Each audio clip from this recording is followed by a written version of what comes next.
I think it would be fair to say that Manchester United's start to the season hasn't exactly been ideal, and as a result, people have been trying to think of different ways in which United could set up in order to improve performances, and that's exactly what we're going to be doing again today. The other day we looked at the 4-4-2 diamond, today we are looking at the 3-4-3 formation. We're going to look at the strengths of the formation, whether or not it works for United, and if it doesn't, perhaps some tweaks which United could make in order to come up with a new hybrid 3-4-3. So let's get into it. So before we continue into the video, a quick shout out to today's video sponsor, JerseyFifa.com, the home of all of the greatest football kits. Whether that be the new latest releases or the old classic ones like this, Jersey FIFA has something for everyone, and now you can check it out yourself using the link in the description down below. And also make sure to use code JerseyFIFA for 10% off when you order. So here on the tactical board we have the team in red in the 3-4-3 formation, and some of the early strengths, if you like, of the formation are quite clear.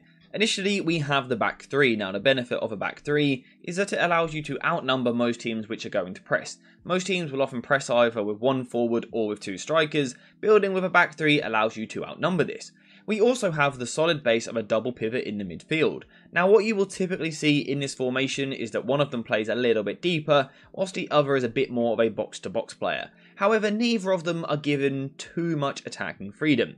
We can see the width for the attack is provided by these two wing-backs, who are tasked with getting up and down that pitch all day long. You need real high stamina players for these positions, real athletes in these areas, bombing up and down the left-hand side, like I said, pretty much all day long. In the final third, you have a lot of pace. Typically, that you would see two wingers playing these positions, this right inside forward position here, and the left inside forward position here. Now what this allows you to do also when they come inside is to create a box of four in the midfield, which once again overloads most teams, and also you can overload the last line by pushing the wingbacks all the way forward to create this front five, which again outnumbers most teams defending in a back four, and then we have a striker. And the ideal thing with this system is that you can use a variation of types of striker. You can use a target man, you can use a false nine, you can use more a runner, someone who plays on the shoulder. There's a few different systems you can use, and those are the real strengths of this formation in possession.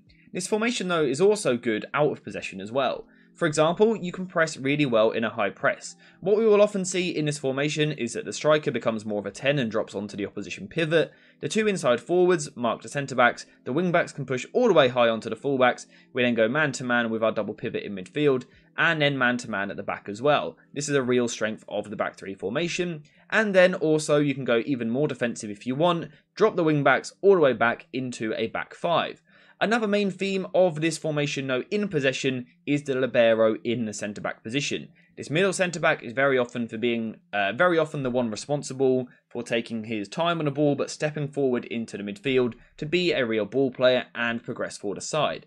So now the question is, how would that look with Manchester United and the current Manchester United squad in these same positions? So let's have a look. So this is United in this formation here, and instantly we can see a few areas where this actually suits the United squad. For example, this back three is a back three which is comfortable on the ball. It takes some of the ball playing responsibility away from certain players if you want to, but importantly United do have three centre backs which could definitely play in this system, and someone like Harry Maguire could as well.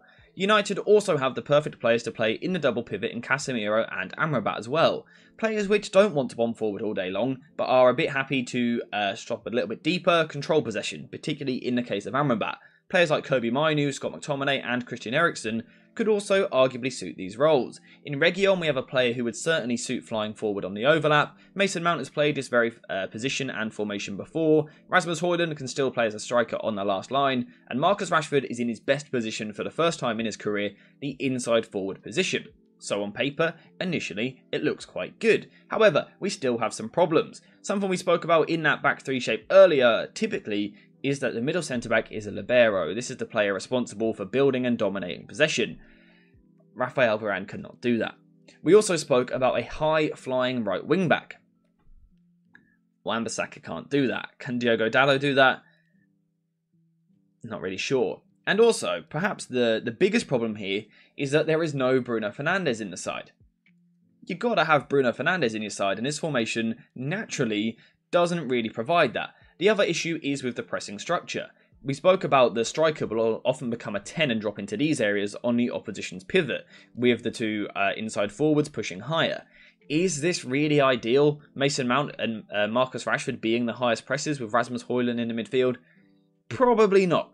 So initial reaction is perhaps it's a really good formation on paper, there's lots of strengths to it, but United can't pull it off naturally. So what does that mean? It means we give up on the formation and throw it in the bin. Wait. No, it doesn't. It means you tinker the formation. You tinker the formation, you take the strengths of it, but also make your own adjustments to make it suit your side. So let's take a look at how Ten Hag could tinker with a 3-4-3 to come up with a 3-4-3 hybrid formation to really get the best out of this United team. So let's first address that first issue in the first line of the defence, which was that Raphael Varane isn't really the libero that you would want in this role. How do you work your way around this? Quite simple really, you change the role of the players. Instead of having your middle centre-back as the adventurous one which steps forward, you simply switch out to one of your wider centre-backs. To me this actually makes more sense from a centre-back position anyway. Lisandro Martinez would be absolutely perfect for this because he loves doing it, but Victor Lindelof on the right hand side is also a pretty good player on the ball, pretty good at stepping forward, and again Harry Maguire on the bench is another player which could play this sort of role. We've already spoken about how we quite like the build in a double pivot with Casemiro and Amrabat. I think it provides a decent balance, with Amrabat being a deep line playmaker, Casemiro playing a bit box to box, but without pushing all the way forward. We were already happy with Reguilon flying forward down the left hand side because I think it suits him. However, we were a little bit concerned with the right hand side. Let's bring in Facundo Pellistri, more of a winger, someone who naturally wants to fly forward down the right hand side, but also has played right wing back in the past for Uruguay at the World Cup last year, and we know he has the defensive work rate. But more importantly, we want to see him getting forward, providing the width for the attack. We also had a concern about no Bruno Fernandes in the side. Well, guess what? We can bring him in for Mason Mount and give him a role where he's given real freedom in possession. The ability to at times push forward into the last line to form a front five, but more so the ability to drop a little bit deeper. And at times what we're almost going to form here, with Rashford playing as an inside forward, is a 3-3-4 formation. You can see it on the lines here. We've got the three centre-backs, we've then got Amrabat as a pivot, we've got Casemiro and Bruno Fernandes, and then Reguilon, Marcus Rashford, Rasmus Højlund and Facundo Pellistri as our front four. This is a system which could really genuinely suit United quite well. Reguilon and Rashford would have a good understanding down the left-hand side, because it sometimes allows Rashford to play wide. Reguilon is more than capable of underlapping, but importantly, you can get the width. So let's say you build possession down the right-hand side with Facundo Pellistri, you're going to draw the opposition onto you. What we tend to see in this system is late overlaps. So because these players aren't natural wingers starting really high, they play a little bit deeper, it gives them a lot of room to run into. So if you can go deep and cycle the ball to either Bruno Fernandes in this free roam position, or Sofian Amrabat even deeper, you can then get the run of Reguilon down the other side. And this is where United could become really dangerous, especially if you then look for crosses towards the back post for Rasmus Højlund, or perhaps Bruno Fernandes could also sneak in as well. Importantly, with Bruno Fernandes being given freedom, you're going to get him in those pockets of space which he loves to play in these little half spaces here, where once again, he can play passes for underlapping runs of someone like Facundo Pellistri, or he can look for balls into the box towards either Rasmus Højlund or Marcus Rashford. This is a role which would really suit Bruno Fernandes in possession, because he's not responsible for always dropping deep, but he also isn't being pushed wide out of the way or too far forward. He can get on the ball where he wants to and really dictate the game.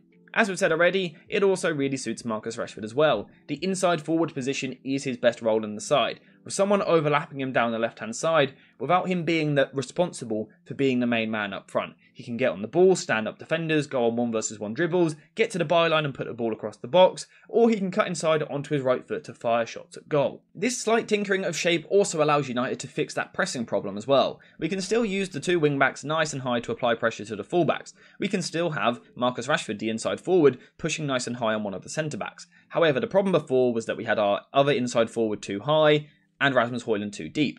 Well, it's quite easy to switch that. Because Bruno Fernandes is playing more of a free roam position anyway, just off of the front four, it makes sense for him to pick up this pivot here. Rasmus Højlund then goes on the other centre-back. Once again, we go man for man in the midfield, and in the defensive line, United now have a much improved pressing structure. More improved than the natural 3-4-3 which we saw earlier, but also a lot better than United's current pressing structure, which they actually use in games. This is much better. You've also got an added bit of extra height with someone like Victor Lindelof in the defence, as opposed to someone like Wan-Bissaka, who isn't great in the air.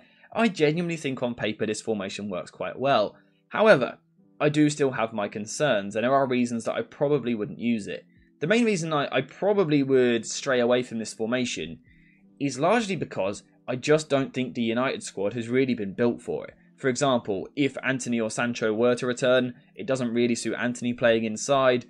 Sancho, to be fair, it does suit him a bit more. Garnacho, does it really suit him? I'm not too sure. Does it suit Wan-Bissaka or Dalot? Maybe if they were to play as part of the back three, but probably not at wing back. Who is a backup left wing back? Maybe Luke Shaw, or is he a backup centre back? Do we have enough backup centre backs to play with three in the first place?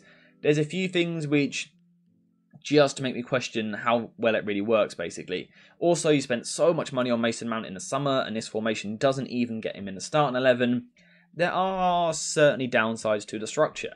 However, if United were to commit to actually building a squad around this formation and really going, okay, Ten Hag, this is what we're going to do. We're going to play the 3-4-3 in this slightly hybrid system where Bruno Fernandes is given that freedom, Rashford gets forward, our wing-backs get nice and high. If you then were to build a squad around that, you could see something which works quite nicely. Could you bring Kobe Mainoo in for someone like Casemiro for extra ball-playing ability? Could we see a Ousmane Diamond, for example, at centre-back, who really suits this role perfectly? And could we see a Jeremy Frimpong playing down the right-hand side, who loves to bomb forward? If you start building the squad around this formation, it definitely could work. But whether or not United do that remains a mystery. I think it's probably quite unlikely because Ten Hag doesn't really favour a back three formation, but it's certainly an idea. It's my idea. It's what I think of the 3-4-3 formation. I think naturally it doesn't quite work, but with this hybrid system, it definitely could. But let me know what you think in the comments down below. Do you like the idea of the 3-4-3? Do you think the plain 3-4-3 is better, or our slightly tinkered system? Which do you prefer? And also, what other formations would you like me to look at? If you want to see more formations, make sure you like the video, let me know a formation you would like to see in the comments down below, but also subscribe so I know that you are enjoying the content. We have videos planned every single day for the rest of September and also October. There really is a lot of content on the way. So subscribe to make sure you get that. Notifications on so you get a notification as soon as the video goes out so you don't miss a single video because again, there is loads on the way. But in general, just get in the comments down below. Let me know what you think of this formation. Is it a genuinely viable solution for Erik Ten Hag to use? It looks like it could improve the side on the ball, but also out of possession. So let me know what you think. But apart from that, thank you guys for watching. I hope you have enjoyed it. And as always, I'll see you in the next one.